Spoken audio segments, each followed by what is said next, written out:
আপনাদেরকে আমাদের নতুন ভিডিওতে স্বাগতম। আমাদের আজকের যে টপিকস সেটা হচ্ছে এয়ারক্রাফটের ব্লাক বক্স। ব্লাক বক্স সম্পর্কে অনেকেরই আগ্রহ থাকে জানার যে এটা কিভাবে কাজ করে এবং এটি কোথায় থাকে বা এটার ফাংশনটা কি? তো আমাদের আজকের ভিডিওতে আমি এটাকে ৩ টি পার্টে ভাগ করেছি। ১ম টি হচ্ছে এটার বেসিক কিছু ইনফরমেশন, ২য় পার্টে আমি এটার ফাংশন এবং ৩য় পার্টে এটার অপারেশন সম্পর্কে বলব। তো ব্লাক বক্স আসলে আমরা মোটামুটি এই ওয়ার্ডটি সবাই শুনেছি। এটা এয়ারক্রাফটের যেকোনো অ্যাক্সিডেন্ট হলে এই জিনিসটি ইউজ করা হয় যে ব্লাক বক্স থেকে ডাটা নেবে, ব্লাক বক্স থেকে জানতে পারবে। তো এই ব্লাক বক্সটা আসলে কি? তো মেইনলি ব্লাক বক্স আসলে একটি অরেঞ্জ কালারের একটি বক্স বা একটি নয়, এখানে মেইনলি ২ টি বক্স যেটার দেখতে আসলে কোনটাই এটার ব্লাক না, এটার কালার হচ্ছে অরেঞ্জ কালার। মানুষ কেন যেটাকে ব্লাক বক্স বলে সেটা আসলে বের করা অনেক কষ্টকর বা অনেক আগ থেকে হয়তোবা জার্নালিস্টরা বা অন্য কোনো মানুষেরা এটাকে ব্লাক বক্স হিসাবে আখ্যায়িত করে। কিন্তু আসলে ব্লাক বলতে এখানে কিছুই নাই। এটার যে কালার সেটা হচ্ছে অরেঞ্জ কালার এবং এভিয়েশন বা ইঞ্জিনিয়ারিং সেক্টরে কেউ এটাকে ব্লাক বক্স হিসাবে বলে না। এটাকে সবাই এফডিআর বা সিবিআর এই নামে চিনে বা ফ্লাইট ডাটা রেকর্ডার অথবা ককপিট ভয়েস রেকর্ডার নামে চিনে। তো কখন আবিষ্কার হয়েছে সেটার ব্যাপারে যদি আমি বলি, এটা আবিষ্কার করেছে ডক্টর ডেভিড ওয়ারেন। তার বাবা যখন ১৯৩৪ সালে একটা এয়ারক্রাফট অ্যাক্সিডেন্টে মারা যায়, তখন তার বয়স ছিল ৯ বছর এবং সে এরপরে প্রায় ১৯৫০ সালের দিকে এরকম একটি আইডিয়া নিয়ে সে উপস্থাপন করে ইনভেস্টিগেশনে হেল্প হওয়ার জন্য এবং পরবর্তীতে সর্বপ্রথম অস্ট্রেলিয়ায় এটি ১ম তৈরি হয় এই ব্লাক বক্স। তো এটি মেইনলি কোথায় থাকে? এটি মেইনলি এয়ারক্রাফটের টেইল সেকশনে থাকে বা পেছনের দিকে থাকে। কারণ দেখা যায় যদি এয়ারক্রাফট ক্র্যাশ করে তখন সামনের দিকে বেশি ড্যামেজ হয়, পেছনের দিকে তুলনায় কম হয়। সেই কারণে এটির পজিশনটাকে টেইলের দিকে দেওয়া হয় এবং এটি মেইনলি ২ টা ডিভাইসকে একসাথে এই ব্লাক বক্স বলা হয়।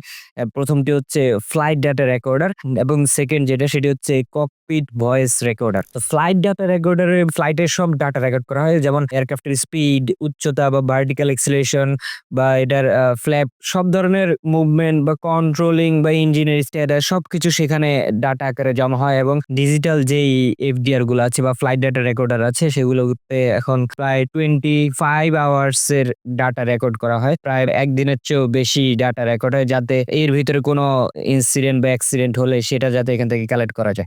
এটা হচ্ছে এফডিআর এর কাজ। আর সিবিআর যে ডিভাইসটা বা ককপিট ভয়েস রেকর্ডার যে ডিভাইসটা, সেটাও এরকম একটি অরেঞ্জ কালারের একটি ডিভাইস বক্সের মতোই।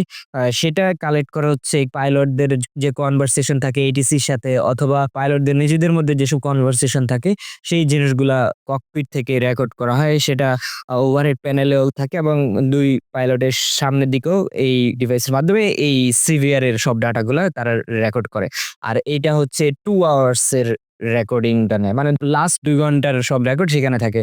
আর এটা লুপ আকারে সেভ হয়। তার মানে ২ ঘন্টার জিনিস এটাতে সেভ হওয়ার পরে আবার নতুন করে যখন সেভ হয় বাকি ডাটাগুলোর উপরে এটা আবার ওভাররাইট হয়। কোন অ্যাক্সিডেন্ট হলে বা ইনসিডেন্ট হলে আমরা এই লাস্ট 2 আওয়ার্স এর এই কনভারসেশন থেকে ক্র্যাশ বা ইনসিডেন্ট হওয়ার যেই কারণ সেটা আমরা যাতে বুঝতে পারি।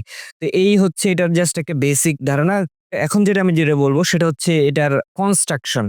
কনস্ট্রাকশন বলতে এই ব্লাক বক্স ২ টা ডিভাইস এর সমন্বয়ে গঠিত। সেই ২ টো ডিভাইসের কি আছে বা এটার কনস্ট্রাকশনটা কি সেটা বলার চেষ্টা করব। তো এটার যদি আমি পাওয়ার সাপ্লাই এর কথা বলে থাকি, এটা ২ ধরনের ভোল্টেজই ইউজ করে। ১৫০ ভোল্ট এসিও ইউজ করে অথবা 28 ডিসিও ইউজ করে এবং এটা প্রায় ৩০ দিনের মতো চলতে পারে ব্লাক বক্স ক্র্যাশ হওয়ার পরেও। তো এখন আরেকটা যেটা পার্ট সেটা হচ্ছে ক্র্যাশ সার্ভাইভাল মেমোরি বা এটার মেমোরি যেটা সেটা প্রায় আমি বললামই যে ২৫ আওয়ারের মতো এটা থাকে এবং এই ডাটাটা অনেক হাই কোয়ালিটির ডাটা হয় কারণ এটা আনকম্প্রেসড ডাটা থাকে। আরেকটা যেটা সেটা হচ্ছে ICB, integrated controller and circuit board বলে। এই ডিভাইসটার একটি সার্কিট বোর্ড থাকে, সেখানে এটার বিভিন্ন ফাংশন কাজ করে। তারপর আরেকটা পার্ট হচ্ছে এটার এয়ারক্রাফট ইন্টারফেস।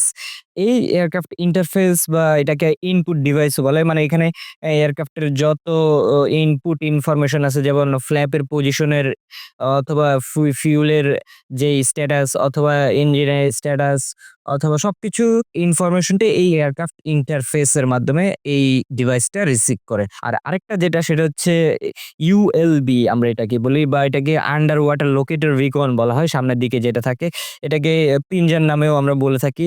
এটা অ্যাক্টিভেটেড হয় যখন এটা পানির নিচে যায়। পানিতে যদি কোনো এয়ারক্রাফট ক্র্যাশ করে তখন এই ইউএলবিটা অ্যাক্টিভেটেড হয় এবং এই পিঞ্জারের আরো কিছু বৈশিষ্ট্য আছে, যেটা হচ্ছে একটা আল্ট্রাসনিক পিঞ্চ সিগন্যাল প্রতি সেকেন্ডে করে, যেটা হচ্ছে প্রায় ৩৭ কিলোহার্টজ এর মতো এবং এটা 2 থেকে 3 কিলোমিটার রেঞ্জের ভিতরে হচ্ছে এটার সিগন্যালটা পাওয়া যায়। আর এটা প্রায় ৬০০ মিটার পর্যন্ত যদি পানির নিচে থাকে এটার অপারেশন চলতে থাকে। আবার এটার ব্যাটারি তো আমি বললামই যে প্রায় ৩০ দিনের মতো চলে। এবং এই এফডিআর বা সিভিআর এগুলো যদি পানির নিচে ক্র্যাশ করে বা পানির নিচে থাকে, তখন হচ্ছে এটি খোঁজার জন্য আরেকটা ডিভাইস আছে যেটি এই সিগন্যালটাকে রিসিভ করা যায় এবং সেটি শিপের মাধ্যমে বা সাবমেরিনের মাধ্যমে তারা সাগরে এটি প্রবেশ করিয়ে তারপর এটার সিগন্যালটা ধরার চেষ্টা করে এবং এটি প্রায় ৩০ দিনের মতো থাকে। তো ৩০ দিনের ভেতরে এটার সিগন্যালটা ধরার চেষ্টা করে, যেটা প্রায় ৬০০ মিটার পানির নিচে থাকলেও এটার সিগন্যালটা ধরা যায়।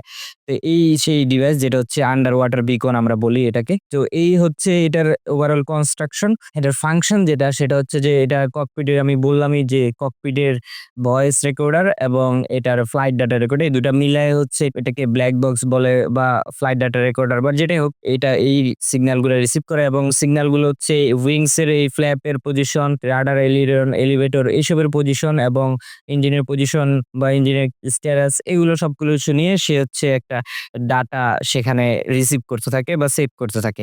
তো এই হচ্ছে ওভারঅল ব্লাক বক্সের জাস্ট ধারণা দেওয়ার চেষ্টা করলাম। আসলে এখন যে রিসেন্ট যে প্লেনগুলো তৈরি হবে বা এটার ফিউচারের যেই নতুন ডিভাইসটা হবে সেটা এই ব্লাক বক্সটা আর ওই হিসাবে থাকবে না। কারণ এটা অনেক পুরনো একটা সিস্টেম যেটা ২ টি ডিভাইস লাগে। তো এখন যেই নতুন ডিভাইস বানানো হচ্ছে সেটার নাম হচ্ছে আইডিএআর বা ইন্টিগ্রেটেড ডাটা অ্যাকুইজিশন রেকর্ডার।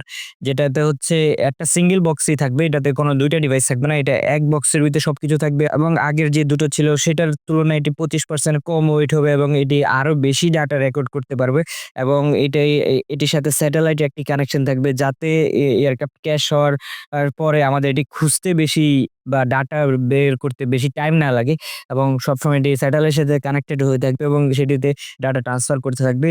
এরকম একটি ডিভাইস তৈরি করা হচ্ছে। ফিউচার এয়ারক্রাফট গুলোতে হয়তোবা এই নতুন ডিভাইসটি ইউজ করা হবে যাতে তাড়াতাড়ি ক্র্যাশ ইনভেস্টিগেশন করা যায় এবং ডাটাগুলো তাড়াতাড়ি বের করা যায়। সেইজন্যই এই ডিভাইসটি নতুন ফিউচার এয়ারক্রাফট গুলোতে হয়তোবা এটাতে লাগানো হবে। তো হচ্ছে ফ্লাইট ডেটা রেকর্ডার বা ককপিট ভয়েস রেকর্ডার অথবা একসাথে ব্লাক বক্স, এটার একটি বেসিক আইডিয়া আমি দেওয়ার চেষ্টা করলাম। ব্লাক বক্স সম্পর্কে আপনাদের যদি কোনো কোয়েশ্চেন থাকে সেটি অবশ্যই আমাদের কমেন্ট সেকশনে জানাবেন। আমরা যথাসাধ্য এটার উত্তর দেওয়ার চেষ্টা করব।